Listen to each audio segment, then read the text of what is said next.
মই ভাবিছিলোঁ চকলিলৈ মানে বৰপথাৰ চকলিলৈ অনুষ্ঠান কৰিবলৈ যাম বুলি ভাবা নাই ইমান বেছি দৰ্শক হ'ব বুলি। আপোনালোক সকলোৰে বাবে মোৰ ফালৰ পৰা এটা হাত চাপৰি।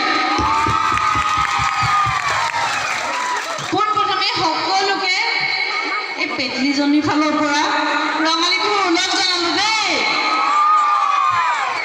কিয় কৈছোঁ মই মানে পেটলি বুলি চাৰিওফালে পেটলি পেটলি জোকাই আছে মোৰ। মই জানো ইমান শকত কওকচোন, হয় নেকি শকত?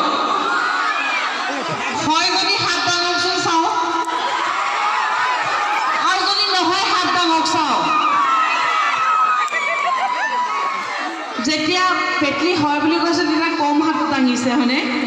কিন্তু যিসকলে নহয় বুলি কৈছে মই বোলো আপোনালোকে গম পোৱা নাই, মোক গোলাই চাওঁ হয়নে? চাৰিটা ফালৰ পৰা কিমান আগবাঢ়ি আছে। Thank U.